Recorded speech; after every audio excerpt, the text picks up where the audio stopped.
Boa tarde, gente. Eu sou a Bia. Sou Yasmin. E hoje a gente vai falar um pouco sobre a Política Nacional de Saúde Integral da População Negra. Esses foram alguns métodos que a gente utilizou para pesquisar, alguns sites que a gente usou, né? BVS, a Cielo, o Gov, e a nossa principal fonte de pesquisa foi essa cartilha aqui, dessa política, né, de saúde da população negra, disponibilizada pelo Ministério da Saúde. E a gente queria começar introduzindo alguns conceitos para vocês. Eu vou falar um pouquinho sobre o racismo estrutural, que é um racismo muito atrelado ao nosso processo histórico excludente, né? Então, nós aprendemos a naturalizar um tipo de preconceito que se manifesta, por exemplo, quando a gente vê uma pessoa negra e a gente já atravessa a rua achando que ela vai assaltar a gente. Então, associar a figura de uma pessoa negra a uma situação de violência. Fazer algumas piadas que para a gente pode parecer uma coisa inocente, até porque esse racismo estrutural ele está na estrutura da sociedade, como o nome já diz. Então a gente banaliza, mas a pessoa que sofre não banaliza, É um né? racismo camuflado. Sim. Então é isso. Eu vou falar agora sobre o racismo institucional. O racismo institucional, eu não sei se todo mundo conhecia esse termo, esse conceito. Na verdade, eu não conhecia o conceito, mas o que a política fala muito sobre esse conceito, né? E o que é esse conceito? É o racismo presente nas instituições, o nome já diz. Então pode ser em empresas, em escolas, na unidade de saúde, e trazendo para esse ambiente, já que a gente está falando de saúde, né? O racismo institucional ele vai se fazer presente na dificuldade ao acesso de saúde, na dificuldade também aos tratamentos, no tratamento desigual de um paciente negro e um paciente branco, e também na subrepresentação de profissionais pretos.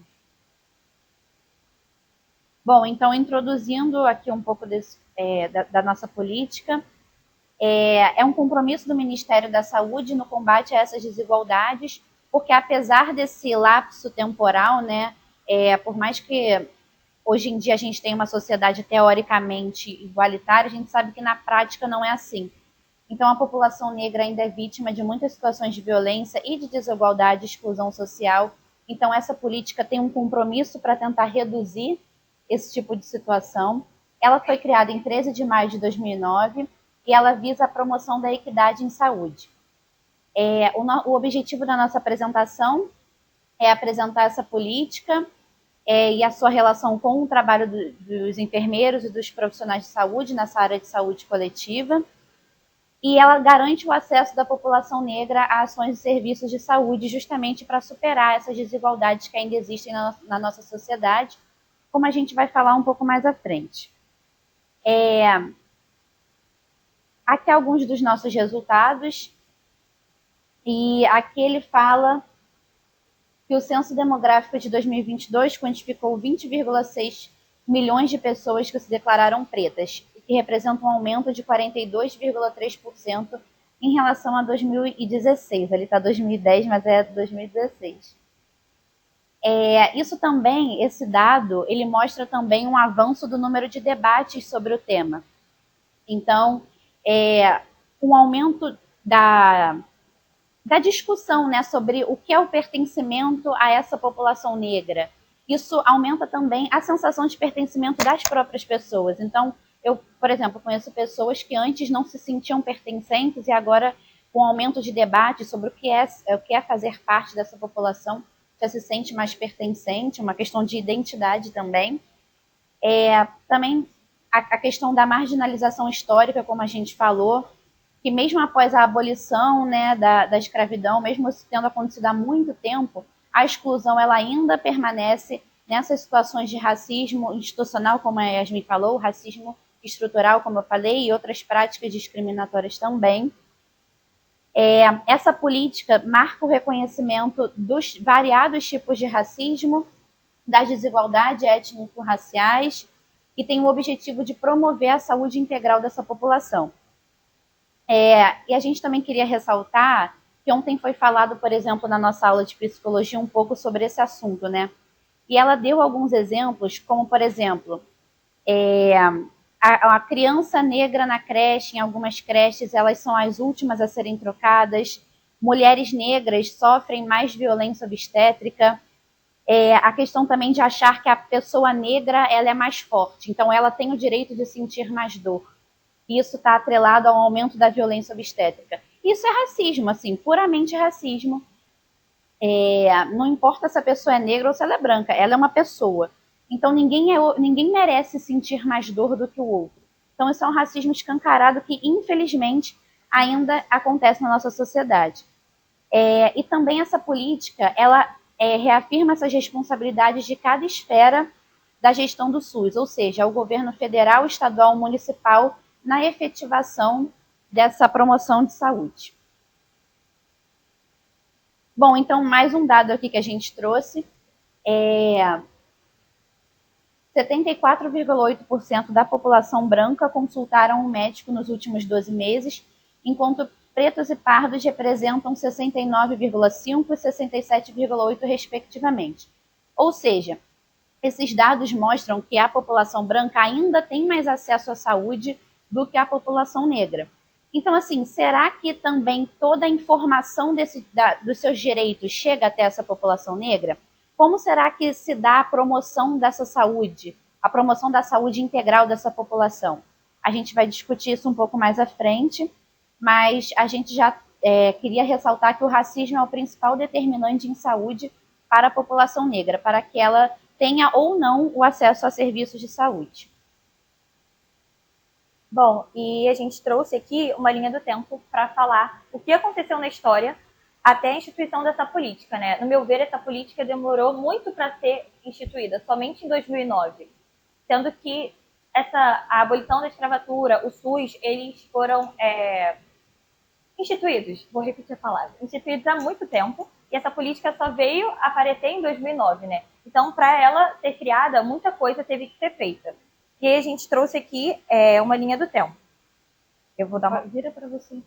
Em 92, né, teve a inclusão do quesito cor como uma variável de raça, né, como uma explicativa das desigualdades sociais, somente em 92. Olha quanta coisa a gente passou, e só em 92 a gente reconheceu que a raça pode ser um determinante das desigualdades sociais. Em 95, teve a Marcha Zumbi dos Palmares contra o racismo, a favor da cidadania e pela vida também. Teve a criação de um grupo para falar sobre a valorização da população negra. Em 96, a gente teve a primeira mesa redonda para falar sobre a saúde dessa população. Em 97, olha isso, em 97 teve a primeira proposta para a criação dessa política, mas só em 2009 ela vai ser instituída. 13 anos depois, eu acho. É isso? Não sou boa de matemática. Em 98, teve a portaria 3.937, que vai inserir a variável raça nos sistemas de informação do SUS, que eu vou falar um pouquinho mais para frente. Em 2004, teve o primeiro Seminário Nacional sobre a Saúde da População Negra e a criação do Comitê Técnico da Saúde Integral da População Negra. Em 2006, a gente teve a representação do movimento negro do Conselho Nacional de Saúde e reconhecimento do Ministério da Saúde do termo que eu falei logo no início, né, do termo de racismo institucional. E aí, em 2008, teve a instituição do primeiro plano operativo da política, e dia 13 de maio de 2009, a política foi efetivada de fato. E aí, anos depois, né, em 2014, no UnaSUS, que é a Universidade do SUS Online, que a gente tem acesso a vários cursos gratuitos para os profissionais de saúde, teve o primeiro curso sobre saúde da população negra. E aí, no meu ver, um desavanço, né, em 2018, durante o governo do Michel Temer, teve o contingenciamento de 6 milhões da política. Em 2021, a coordenação da Política Nacional de Saúde Integral da População Negra vai deixar de ser uma diretoria e vai fazer parte do Departamento de Ações Programáticas e Estratégicas da Secretaria de Atenção Primária. E aí, como eu falei, né, da instituição da variável raça no SUS, em 2017 a gente mudou, né? O Ministério da Saúde, ele adotou o critério de autodeclaração. Foi o que a Bia falou, né? Que o critério de autodeclaração ele vai depender do ver do indivíduo, como ele se vê na sociedade. Então, o Ministério da Saúde vai adotar o critério de autodeclaração, com exceção, logicamente, de recém-nascidos, pessoas óbitos e pessoas incapacitadas, cabendo aos responsáveis e familiares a declaração. Os critérios de autodeclaração do IBGE devem ser passados para o paciente e respeitados. E a gente também tem que respeitar o paciente, como ele se vê, como ele se declara. Lembrar que não são somente aspectos físicos, mas a posição sociocultural dele, as raízes dele e a subjetividade do sujeito. E uma coisa que eu queria reforçar também é que declarar a raça, cor, é extremamente importante. É extremamente importante a obrigatoriedade dessa informação no SUS, porque o SUS recolhe essas informações e ele pode ver os acessos desiguais, pode ver as doenças que são mais prevalentes em determinados grupos e também ele permite, com essas informações e análise de dados, que o governo federal pense em políticas públicas para que seja feita a justiça social e promover a equidade. Já que a gente está falando de equidade, né? Equidade não tem como falar de política pública sem falar de equidade, porque a equidade é a base das políticas públicas, né? Então a gente trouxe o conceito. A equidade é o atendimento aos indivíduos de acordo com as suas necessidades, oferecendo a quem precisa menos mais e quem requer menos cuidado. Então a equidade ela vai nortear as políticas públicas de saúde e vai reduzir os impactos dos determinantes sociais. E a gente trouxe a imagem aqui, né, da árvore, enfim. E a humanização nessa política vai entrar como, né? Vai entrar através do profissional reconhecer a individualidade daquele indivíduo, a cultura, tudo sobre aquele indivíduo, reconhecer de forma integral e respeitar. Valorização cultural também dessa situação. Então, aqui a gente trouxe algumas das principais doenças, né, que acometem essa população. Então, temos alguns exemplos, como doenças cardíacas, anemia falciforme, que inclusive foi falado na aula hoje também. Nessa doença, as hemácias ela apresentam esse formato de foice, né? É uma doença que foi uma seleção natural causada pela malária e chegou até o Brasil pelo tráfico de escravos. Ela acomete de 2 a 6% da população brasileira em geral e de 6 a 10% na população negra. Também temos a diabetes mellitus tipo 2, que se desenvolve mais na fase adulta, né? Na verdade, é uma resistência à insulina. E também tem dados diferentes entre a população branca e a população negra. 9% a mais, acomete 9% a mais dos homens negros do que homens brancos e 50% a mais em mulheres negras do que em mulheres brancas. Então, é um tipo de situação que a gente tem que olhar, né? Como enfermeiros também temos que saber sobre isso. E também o SUS promove algumas ações, que a gente vai falar mais à frente, para combater esse tipo de doença nessa população, que faz parte da promoção de saúde dessa população também. Outras doenças que acometem mais esses grupos é a hipertensão arterial, que é a deficiência da glicose 6-fosfato desidrogenase, um palavrão, né? A hipertensão arterial, ela ocorre entre 10 a 20% dos adultos e é a maior causa direta e indireta de mortes no Brasil. Em geral, a hipertensão é mais alta em homens e em pessoas negras de ambos os sexos ela ocorre mais. E a deficiência da glicose 6-fosfato desidrogenase é um distúrbio genético que vai estar ligado ao cromossomo X, ou seja, ela vai ser mais predominante em homens. Né? Ela é uma doença que vai causar um defeito enzimático no metabolismo das hemácias e vai levar à hemólise, né? Que é a quebra das hemácias. Outra doença também são doenças cardíacas, que também são muito presentes nesse grupo. E também, já que a gente está em novembro, o câncer de próstata também é bem presente. Os objetivos dessa política são pesquisas sobre o racismo e saúde da população negra, a prevenção do racismo e ambientes de trabalho, ampliar os acessos de serviços de saúde, melhorar a coleta de dados no SUS sobre as informações. Um exemplo disso é o preenchimento obrigatório do quesito raça-cor no SUS, e prevenir situações de violência, abuso e exploração, né? A política fala que o racismo é um determinante social, é o principal determinante de saúde dessa população, até porque quando uma pessoa ela sofre racismo, a gente viu isso, ela é traumático. Então a pessoa ela acarreta problemas de saúde, a pessoa não quer voltar naquele lugar, então ela evita cuidar da saúde dela para evitar um constrangimento, evitar uma violência. Bom, então falando um pouco sobre promoção da saúde, vamos falar agora sobre como é que essa política ela é aplicada no SUS. Então temos o Plano Juventude Negra Viva, onde ocorrem ações de prevenção para reduzir a vulnerabilidade de jovens negros a situações de violência, assistência do SUS a pessoas com com a doença falciforme e outras hemoglobinopatias, como foi dito antes, né, a anemia falciforme acomete mais essa população.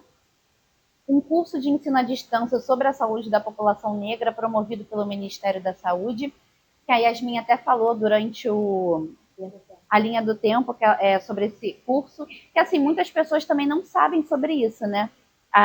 Não reconhecem os seus direitos. Então a gente vê uma falha aí na promoção da saúde também. Participação em controle social com representantes negros no Comitê Técnico de Saúde da População Negra. Parece até um pouco redundante falar, né? Representantes negros no Comitê Técnico de Saúde da População Negra. Mas é porque isso é muito importante. E por mais que seja algo que deveria ser natural, é uma coisa que, infelizmente, para essa população, às vezes, ainda é uma coisa muito limitada, essa questão da representatividade em comitês, né, nessas participações.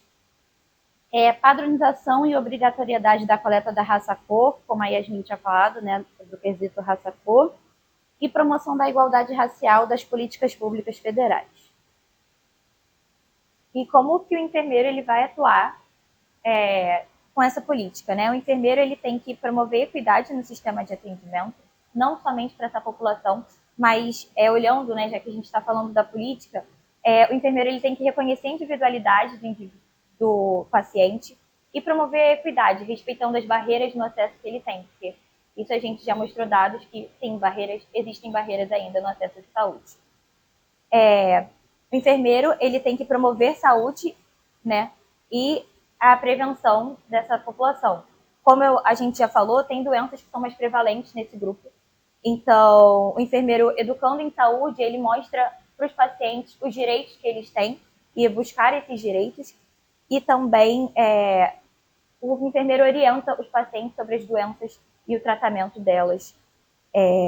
O enfermeiro também tem que enfrentar o racismo institucional, combatendo as práticas de outros profissionais e também, por exemplo, participando de palestras, divulgando coisas. A educação em saúde, como eu já disse, é muito importante. E um tópico que eu queria frisar mesmo é a capacitação e a pesquisa. Porque quando a gente estava fazendo a pesquisa desse trabalho, a gente achou muitos artigos de enfermeiros mesmo, falando sobre essa política, sobre falhas na política, sobre coisas que essa política trouxe que são muito importantes. Então, o enfermeiro estar constantemente pesquisando, se capacitando, investindo nisso é super importante.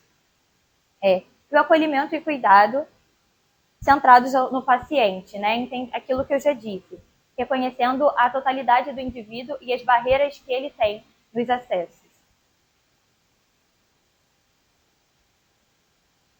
Bom, então aqui a gente queria começar a parte da discussão, né? Algumas falhas na criação dessa política, então essa criação tardia, né? Só em 2009 essa política foi realmente efetivada, por mais que os debates tivessem começado antes, ela demorou muito para ser efetivada, então uma criação realmente tardia. Algumas falhas na implementação também, então subnotificação de dados relacionados à raça, como a Yasmin falou, né? A importância do quesito raça-cor no recebimento desses dados pelo SUS, uma morosidade das políticas públicas, então, assim, uma lentidão mesmo nessas políticas públicas aplicadas ou de maneira incompleta ou de maneira muito lenta, muito gradativa e às vezes não chega nas pessoas que realmente precisam ser atingidas por essa política. Dados de 2019 apontam que desde 2016 houve um desfinanciamento e um desmonte nesses programas sociais. Então foi o que a Yasmin falou, existe muito essa questão do enfermeiro se interessar pela pesquisa de dados, para poder recolher dados e promover a equidade em saúde, principalmente para essa população. Mas em relação ao governo, existe um desmonte muito grande que precisa ser combatido, porque essas pessoas precisam saber dos seus direitos, precisam saber sobre essa questão de todos os debates, né? Eles precisam ter acesso ou não, palestras, curso à distância, como foi falado antes. E também eu queria ressaltar que, assim, o racismo nas instituições de saúde, nas unidades de saúde, como a Yasmin também tinha falado antes, ele faz com que a pessoa fique acuada em voltar novamente ali naquela unidade, né, a procurar um profissional, e não só quando ela está doente. Não é só, eu estou com algum problema, eu vou lá na unidade de saúde, mas eu estou meio assim, voltar porque eu sofri um preconceito. Às vezes a pessoa está indo fazer um preventivo numa unidade de saúde com uma enfermeira, que é mais comum que o enfermeiro realize esse trabalho. Às vezes ela está indo tomar uma vacina, ou seja, ações de prevenção. Ela também não se previne, ela não só deixa de combater alguma doença, mas ela também não se previne se ela sofre algum ato discriminatório. Bom, e o que pode ser mudado nessa política, né? Como a Bia já falou muito bem, mais investimento, teve um contingenciamento muito grande, né, de dinheiro nessa política. Maior alcance, mais debates sobre isso, mais promoção de saúde para essa população através desses debates, e porque tem, como a gente já fala aqui sempre nos nossos debates, né, tem gente que não sabe que existe essa política. Né? A gente só fala de equidade no SUS, mas essas políticas são pautadas na equidade, muita gente não sabe que elas existem. Né? E o combate do racismo institucional é o que a política mais frisa, ela reconhece o racismo institucional. Então, por mais que a política combata o racismo institucional no papel, ainda existe, a gente sabe muito bem, tem diversos relatos. A gente ia até trazer um vídeo aqui sobre, depois eu posso mandar, um caso para parar no plenário sobre uma mulher que sofreu violência. Não foi uma violência, assim, porque ela teve um atendimento muito tardio para realizar uma operação. E isso é racismo institucional, né? E o racismo institucional, ele nem sempre é descarado, mas ele pode ser, são normas históricas que vão priorizar um grupo em detrimento de outro. E estudos para intensificar as diferenças regionais. Também é muito importante, como as meninas de promoção falaram. Né? Tem lugares que demandam mais recursos de outros e cada local tem a sua necessidade.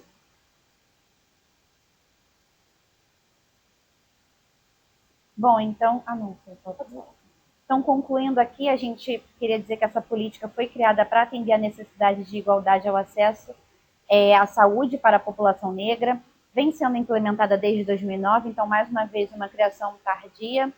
Existem problemas de aplicabilidade, principalmente a morosidade e a negligência. Como a Yasmin estava falando sobre a questão das empresas, às vezes existe muito a fusão dos conceitos que a gente trouxe no início. O racismo institucional e o estrutural juntos. Então, assim, é o preconceito dentro de uma situação empresarial mesmo, dentro de uma instituição, que às vezes a pessoa que realiza, né, que comete esse crime, né, porque o racismo é crime, apesar de muita gente não saber, é um tipo de preconceito que, assim, ele é muito banalizado. Infelizmente, ele ainda é muito banalizado e naturalizado. E a impunidade também, a gente não escreveu, mas existe a impunidade das pessoas que praticam esse tipo de crime. Por mais que seja uma lei, né, seja um crime escrito no papel, todo mundo sabe, mas nem todo mundo age de acordo com essa legislação. E a nossa atuação do enfermeiro na conscientização, na pesquisa, conhecer a diversidade cultural, respeitar essa diversidade também é muito importante, promover ações comunitárias, enfim. E agora, a gente queria trazer um vídeo aqui para reflexão. São alguns relatos de pessoas negras que falam, elas demonstram, na verdade, né? É quase que uma denúncia camuflada, né? Sobre como que o racismo é o principal determinante de saúde para essa população, como a gente tinha falado no início.